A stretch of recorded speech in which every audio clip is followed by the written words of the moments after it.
Here at Low Tide City in beautiful Round Rock, Texas at the Kalahari Resort and Water Park, which of our 24 teams across today and tomorrow will ultimately claim that glory? Good morning, good evening, and good afternoon wherever you are, and welcome to our coverage of Low Tide City here at Splatoon with Splatoon 2 at the Kalahari Resort and Water Park. My name is Shiny Hunter Zach, and joining me for you this morning is Red. And Red, what do you think of our tournament and how it looks thus far?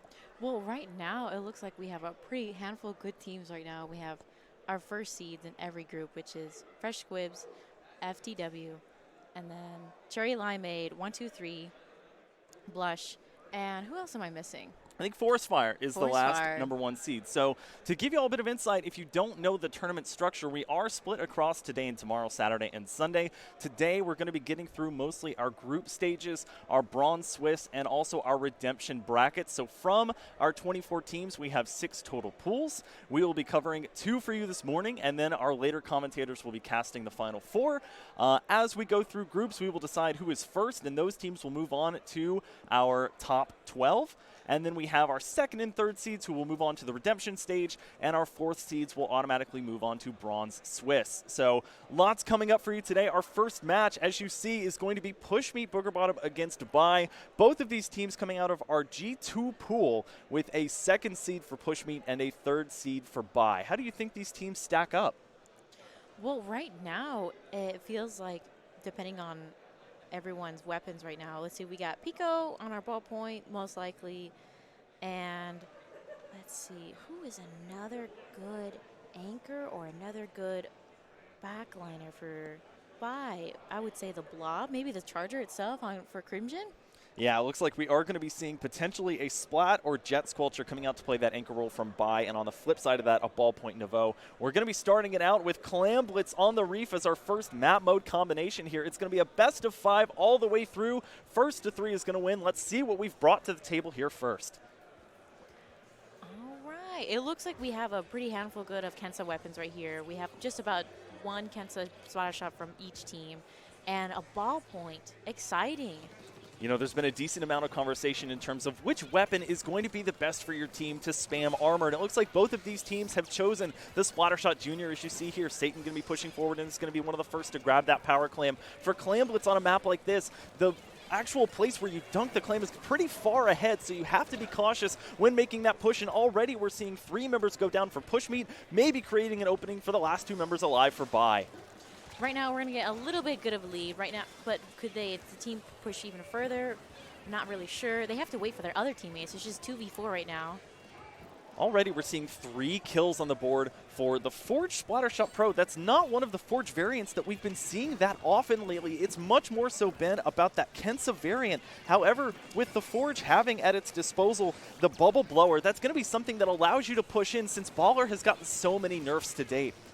It'd be a really good push right now since they have 2 down and Forge has their bubbler. Can they make a really good push, even grabbing a clam?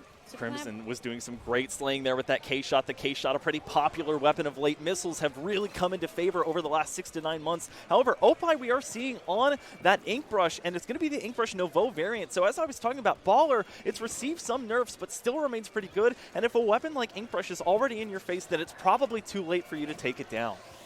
Pushmeet is making a lot of very good picks right now, and they're handling that pressure really well. They're able to get 2 down like every other second. And Opie is putting in a great jump for his teammates here.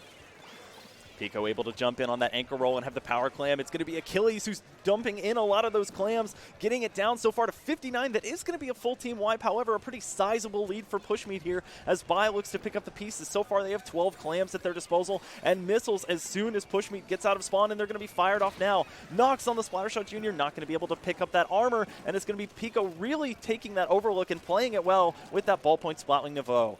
Right now, Bai pushed in a little bit too far in. They have Pushmeet has way too much ink coverage, and Bai needs to cover that right now and gain a lot of more turf, because Pushmeet is just going in and handling a lot of pressure. Link Armor will help out really great here. One weapon that I haven't talked about a lot, but I love, is that Tri-Slosh Nova. We saw the Inkstorm come out in combination with the Bubble Blower, but it's not going to be enough. Pushmeet doing a great job of maintaining their pace of play, forcing there only being one person left alive on bye, and that's going to be the Splattershot Jr., who's not going to be able to do a lot in terms of their range. That's going to allow Satan to break the barrier here and potentially extend the lead here for Pushmeet. Surprisingly enough, Opie is the only one going in street and able to get more of a lead and keeping that goal open. I'm surprised no one ever goes into the street so far.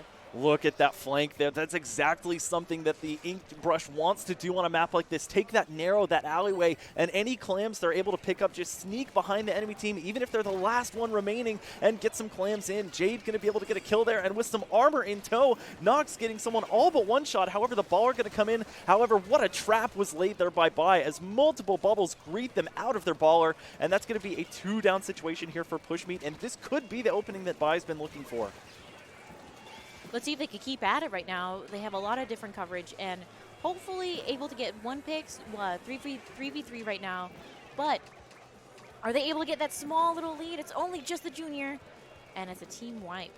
Man, we saw the missiles come out behind the barrier, and it looked like that painted the wrong area here. So close to a lead there was by just one clam would have secured it for them. However, they incur that penalty as the barrier comes back up. We're approaching the final minute of play here, and multiple specials, 3 out of 4 at the realm here for Pushmeet, including this 10 missiles, which is going to look like it hit multiple.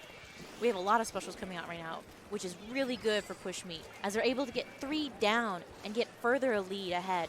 That was a team wipe on by now. That's huge now. We could end up seeing a knockout here. They just need one more clam here. Can they find it? Nox attempting to blockade, but it's not going to be enough. That final clam getting pushed in, and Pushmeet is going to be the ones to take game 1 of this best of 5 set. Absolutely incredible performance by Opie, and I would say Pico. Again, you know, we weren't really expecting that much to see Forge Splattershot Pro come out, but I think Clam Blitz, more than any other mode, lends itself to some specials that are not particularly popular in the meta right now. The West especially favors sort of taking some of those niche weapons, utility weapons, and formulating them into their playstyle. Some of them, some of the members here, including the attendees of Low Tide City, some of them are just flat-out one-tricks, and those are not, the weapons that they one-trick are not always meta weapons. I know for a fact we have a Gootuber one-trick here, we have a 96 Gal one-trick here, and we have a Carbon/Carbon Deco one-trick. So weapons that are going to have a very unique style of play, and that oftentimes their other team members will try and compensate around, and that might have been what happened there from Bai. However, it wasn't enough, as our second seed from G2 Pushmeet was able to solidify their status as the higher seed. Which is really great. I want this momentum Pushmeet's giving out right now to be able to wipe out even the first seed, and they're able to get that clutch in the group stage. Well, we're going to be moving on here to our second map mode combination. That is going to be Splat Zones on Inkblot Art Academy. And for a pretty classic, I would say, map like Inkblot, you have just the one zone in the middle, but you have that area there that's pretty heavily contested. You have a pretty decent overlook. Both of these teams have substantial anchor players just on different weapons. So something like that ballpoint spot like Nouveau, if we see it again, could really play a role without even having to get into the fray, which is exactly what an anchor aims to do. I feel like Crimson going Charger on here would not be inappropriate at all. It would be probably a better pick for them just to get that ballpoint out of there. Because if the ballpoint sits in their court and locks them out, there's nothing they can do.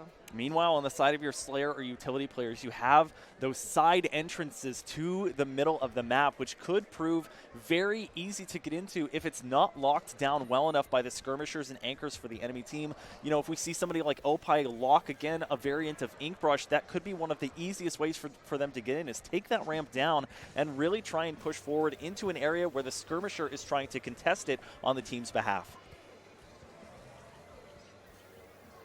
And indeed, we are going to see that ballpoint splatling. We see the Tri-Slosher instead of the Nouveau come out, and one of the most hot weapons to date, the Kensa 52 Gal. What can you say about such a meta weapon? Honestly, it is the most overwhelming and powerful weapon happening right now. It is able to be a Slayer, a utility, even a helpful guy in the back. Opie here just maintaining that little bit of pressure to keep the team back away. And Bai right here is very short range compared to the ballpoint and pretty much the K shot for now. Yeah, they've opted really not to go with much of an anchor. They have their skirmisher in the form of the K-52, but they're also relying on the double ink armor. But unfortunately, when they don't have it, they don't have that much of an advantage. However, they are going to be able to get at least one pick there. Pico, however, may have free reign here as they have the longest range by far in addition to that ink storm. So not only do they not have to get into the middle of the fight, however, they're choosing to. The ink storm is going to constantly apply pressure to the zone, and they have those squid beacons, which can be placed in some pretty sneaky positions on this map, as we see here. If Pico maintains coverage in mid or even just staying on top of the tower right here and able to lock out Bai, they can't do anything at all. So tough. One member of Bai was able to get in, but they had to jump out immediately, and they don't have the benefit of those squid beacons. This could be a 100-0 knockout as Opie is just having a field day, pushing in there with the baller and constantly laying those ink mines down. One member able to sneak in, but Opie is going to clean them up quickly, and that will be a 100-0 knockout and give Pushmeet a 2-0 lead. Again, a wonderful performance by the ballpoint, able to maintain that extreme pressure and able to give that range for the rest of their teammates. So when we look at the KAs here, Opie going to be leading the charge with 5 and 2 ballers. We saw them pop a baller about 17 or so seconds into the match, and they were not even in the zone. They were pushing ahead to the enemy team's ramp and making sure that they couldn't enter from there. And that's part of what allowed Pushmeet to initially cap that zone. I would say that, and again, those squid beacons from the ballpoint Splatling Nouveau were such a crucial tactic if anyone did go down to be able to get back into the action early. It was able to let Opie even come in with the baller and jump to mid and able to like make a huge distraction for Bai. Like all the time they were focused on him. They were never on the zone. Now it's going to come down to a need for a reverse sweep here from Bai. Again, our third seed in Pool G2. It's going to be Crimson Shadow, who was or could potentially be on that anchor role. We saw them not opt to go for it that time, instead going for a double armor comp. What do you think they should potentially try based on their weapons to secure at least a game here going forward? Oh boy, let's see. I want to say a good, they need a good anchor right here. They need a good something range to counter that ballpoint, or at least a really hard flanker. Somebody like a good Slayer would be able to take down that ballpoint. They need something to handle Opie. Opie right now is being able to just run up into their back line or even their front line and just massacre them either with the main weapon or with that baller. And we're going to be moving on to tower control on Starfish main stage. So this is a mode that is a little bit more difficult to just straight up 100-0. You have those checkpoints that you have to stay at. However, this map is one where you can pretty easily get stuck in spawn, and there are not that many avenues with which to get out. So we could see a situation here where if again we see a 3-down or full wipe situation from Bai, they're going to have to sit in spawn and build up specials, and they're going to need specials that can be impactful from spawn. If their specials are able to take out Opie or anybody that's giving them a major problem in that match, I think that would be a win for Bai. Well, let's find out what their answer is. We are moving on, of course, to Tower Control Starfish main stage. On the side of Pushmeet, we see a pretty similar comp, and we are going to see that Charger coming out from Crimson Shadows. It is going to be the hero variant, not the Firefin. So I do see Charger players sometimes opt to jump on top of the box behind where the zoner, in this case the tower, would be, and pop that splash wall out with the Firefin. However, they have gone just with the standard variant, and if I'm correct, that should give them access to a Stingray. And a bit of a longer range too. The Unscope has just a little bit longer range, and they're able to get down two. Bai right now is incredible pressure right now, able to get in court. They just need to maintain that structure of like grabbing every coverage they can. This might have been the answer they were looking for. They were able to take out Opie there, and we are going to indeed see the Stingray coming out from Crimson. They're going to use that as pressure to get past that first checkpoint. And it is to be noted that Opie has gone off the baller variant, the Nouveau, and has gone over to the permanent ink brush, which is going to give them an armor trade-off. So we're still going to see one armor on the side of Bai, but we have the Tri-Slasher going back to the Nouveau variant, and that Storm could have a good possibility to move with the tower and provide some passive pressure here. Right now, Pushmeet is just trying to reclaim as much as they can and gain the tower a little bit further. Oh, excuse me. Bai is. That's the other beauty of this K-52. Not only can it be a two-shot, but also that Booyah Bomb does work and can be thrown over buildings. It's going to be a double there before Pico's finally able to take them down. They're also going to be able to get the Inkstorm off. However, it's going to be the flank coming out from Nito and the Tri-Slosher Nouveau that are going to finally stop that momentum and maybe hopefully give them some help there. But it is going to be Nito pushing them forward just an inch more. Pushmeet finally able to potentially stop there. However, they've already lost 2. So with a wall previously on point, Crimson's just going to be able to hop back on, and they have the Stingray at the ready once again. Smart for the Charger to back up, realizing there's too many people there, and I am just a Charger. I need to back up and wait for my teammates to come in. We've seen the popularity of these speakers for anchor players, and they are going to be popping that Stingray now. It's going to be the armor to counter it, though, and Opie is sharking right there, trying to get Crimson. It's not going to be enough, though. They're going to have to settle for throwing a sprinkler on top of the tower. Crimson will go down. In fact, the whole team will fall. They'll be able to get it up to 39, not fully clear that checkpoint, but that is going to be some much-needed momentum here for Pushmeet. We're about halfway through, and this could be the turning point, especially with a couple of specials in tow for Pushmeet. Achilles here is being really smart right now and just being annoying for the Charger. But their junior's down right now. And let's see if Achilles can get this kill on the Charger or not. Maybe he's overextending a little bit, but it's just the 2 on him right now, and our teammates are able to get the tower even further.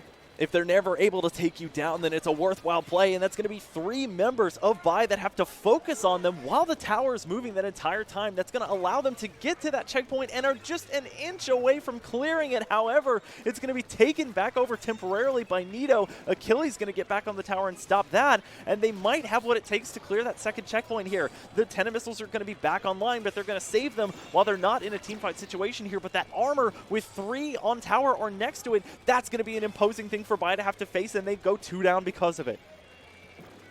That was very smart of Achilles to back up and not die with missiles, because that helped their push further. And maybe they're able to get that lead just a little bit further. Can Opie or anybody touch the tower just a little tiny hair?